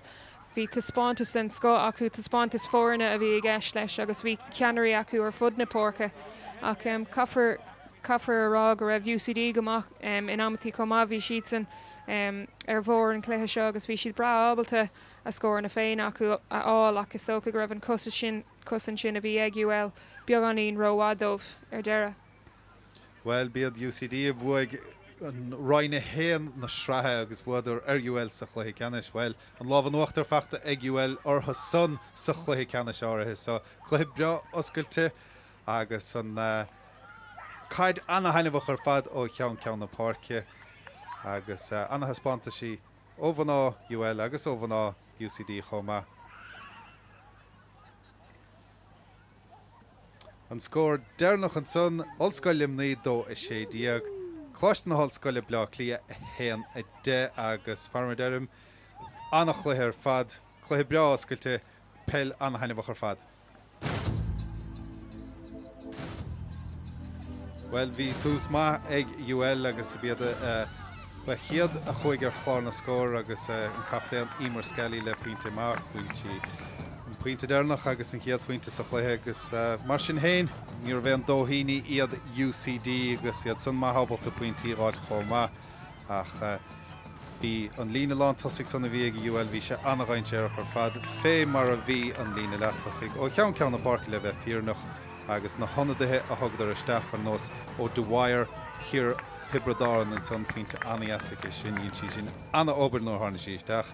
Roisin Howard puinte deasacha sin chomá nó iireachtar faointe agus céile ach an seanan dúr Fiona McHale fáilt báide as an iireachtar faointe san. Áine McDonough, well, ní stop sí, ní ghéil sí, ní staid sí ó ceann na himmarthe agus ó hús deire agus fiúin na cosantóirí an os Kate McGrath son Kate puinte bháilte agus well chuna cumar ar dearna himar an son hial si túirt le bháide chomá agus báide fachta ag faxa féisce le an deir eile don immart an son báide eile fachta ag Hannah O'Donoghue leach na himmartha agus anna immart dianta ag an manóg son agus speisi anna hásta lena taspáanta san neomh go mín si immart sacr chomá ach cíimiid an so ag fíor gheannaí na himmartha anna hábháil ó mór ach chuig an báid isteach ina dhéag san ríiste ó fax fuair sí báide néamh báide eile in nuamh agus cíimiid an son maná Limnaí agus stócha ní bheith gan ghirán ag UCD thugdar anna haspáanta suatha agus bhuaig furan níos fearr ortha in nuamh. Yeah, is cénte gur bíd UL an fuair is fearr a bhí mohéir an borca inniu ach bhí léitheanta eile ag UCD agus tá imróí den sco acu agus is tóchar ná raibrig sé amach dómh inniu gohor leis na cool sin a chuna cumar san dair le beidir go raibh míá beag le UCD lo bhí deis beidir an coolbar tacht amach den céad ceann sin a bhór McHale agus fiú leis an sábháil a rinneú den ceann a bhór O'Donoghue comá agus an sin bheith cléthe difriúil fecha agin le don cúpla nó méid dearnach an sin ach is cinnte caafar ará gur hill UL an bhua seo. Heileidir go dain agus go dtí osach mórtas sa chiadbháta bhuaidir ar UCC a héanna héanaíag le héanna hocht bhuaidir ar UL tí an 9 le héan a 2 agus well an bua mór sanna bhí có a réir 7-6 le 2 a gcuine Olscoil na Rína ó bhíal ferriiste. Yeah, tá taspáintas má chutha is Jack acu ach an rud mar dheall sin ná go bhfuil an deire seachtainna seo cruúa arthú caiigh siad an cléthe leceanna sé immert agus gan éon caiigh siad an tábheith ó comá gan éon gcuirtathe áil agus is socha gur cheirigh sé sin nach raibh éon gcuirtathe ag UL ag dúir the misteach in san cléthe seo ní bhachan in tain afrú óháin ón hain go dtí cúigdeag don cléthe ceanna seo. Go dá agus iad macht saoil chun an corn san na bhilúche míid an son an scórálaí an bhfuil an captéanaí mar scalaí for sí seaachín de faointí Hannah O'Donoghue a héana dó. Ben bhío Fiona McHale for sí an báide san agus bhfuil annach chud imróí a chur láb suas na measc na honnadathe orla ó Dwyer agus Fiona Tagney. An de bhile den scéal all Áine McDonagh ben na galí ben bh chuilinn for sí sin sécín de faointí.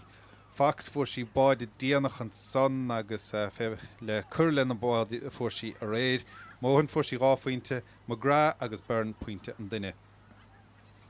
Is tóca gurbééis sin atá feicálaachta a bhd níos mó scórálaí ag UL in UNAM mar a bhí ag UCD is tóca go raibh siad ag bracamór ar McDonagh an sin ach bhí UL an léir ar aon den a Fiona McHale leis an cúil sin ben nach bhain mór an scórna go háirithe cúil ach sin an difriíocht an na fórna ar deire. Se go dain agus for na tosathe ar fad fuaradar pointí seachas Roisin Howard fé mar a bhí rás an nimmarta gomach péisceile idir tosathe cólathe agus na manála parca chomá agus chnic mar sábháil son má níor puin le déanamh chuomh mórach in tí anna hábháilin son I deo deir an na himmartha. Yeah, bhí scórálaí acu ar fud na pórca an Bert Leor Pórca agus ga céine seachas Roisin Howard ach bhí Roisin Howard ionach in san immert comá chruthigh síl an deisina dá choimróí agus bhí an cléthe eici agus sin an rud le fuairna a bhuain is cumala ócé aon na scórna a bhd is a bhain siad na scórna ar deire chun a bhú fáilte chuirbh gach duine an seo aniu ar san Commonwealth leis an corn inis agus bailithe hán san sa chúine. Ladies and gentlemen, it gives me great pleasure to welcome everyone to the Gourmet Food Parlour O'Connor Cup final. And what a game we had, an enthralling game, a brilliant game of football played by fantastic players, and I'd like to give you a round of applause for everybody who participated today. There were some wonderful passages of play from both teams and obviously great talent from almost every county represented here today, and it's great to see players playing together from counties that we wouldn't normally see you playing together from, and it gives a great sense for all the spectators of the wonderful football that we had here today. So congratulations to all of you. Hard luck to UCD, you battled hard and fought hard, but today wasn't your day, and the trophy today goes to University of Limerick. Congratulations. O'Connor Cup champions for 2019. Well done, ladies. Congratulations also to everyone who contributed to this wonderful display here today, to all the managers, backroom teams and the colleges, for all of the teams who participated over the course of the weekend. So many thanks to all of you for the contribution that you make. I'd also like to thank the Gourmet Food Parlour, who have come on board in the last couple of years as the main sponsors and partners for this event, and certainly have made a wonderful contribution to the players and to the event. So I'd like to thank Lorraine Heskin, Managing Director, who's here with us today, and to everybody from the Gourmet Food Parlour. Also many thanks here to TUD Grange Government, their campus, and Abbottstown for hosting all of our games. Obviously great facilities here, and great to see so many supporters out here for the players today as well. So Míle buíochas go léir. Also many thanks to our referees, our officials and all of the volunteers who have worked here today and over the course of the weekend and in the months leading up to this to ensure that these games have run as smoothly as they have this weekend. So many thanks to everyone from the HEC committee, led by their chairperson Donal Barry, for all of the hard work that they have done on behalf of all of the colleges this weekend. So thank you. Also many thanks to TG Cahara, who, as you know, are broadcasting this game live, or have done so today, which is great to have the continued support of TG Cahar for all of our games throughout the year ahead also. Míle buíochas to TG Cahar. And also we have today the TG Cahar Player of the Match, selected by them, and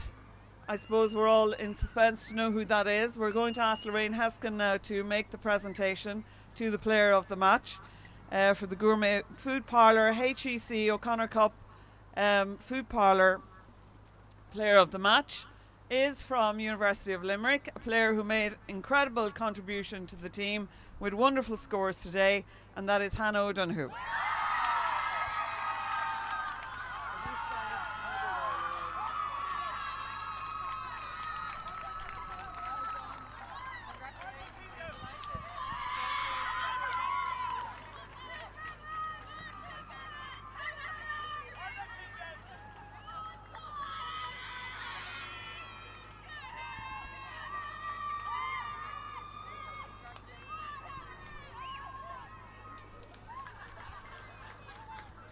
And now it gives me great pleasure to call the captain of University of Limerick, Emer Scally, to present the cup on behalf and collect on behalf of her team.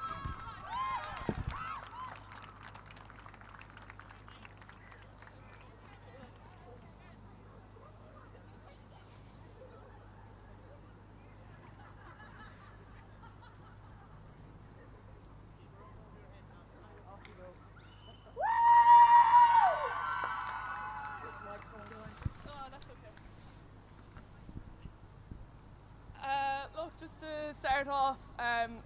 absolutely lost for words. The amount of work this team has put in this year, it's just been immense. From the second we came back after the inter-county and the clubs, the girls put in 100%. For Castletroy Park Hotel, huge sponsors for us this year. In fairness, they've been backing us all the time. The Gourmet Food Parlour with Shirley and Lorraine, you've put in tremendous work, and we can't thank you enough for raising the profile of the competition. It's meant so much to the ladies in this world, and we just want to thank you very much for that. I suppose there's just so many to thank on the background team between DJ, Niall, Colm, Michelle, Catherine and Jamie, and everyone who's just put in, they left no stone unturned. In fairness, I just have to congratulate UCD on a huge game. We knew it was going to be a huge game here today, and in fairness, it was just going hammer and tongs at it there, and in fairness, you show great sportsmanship, and you always have, and I just want a round of applause there for UCD, please.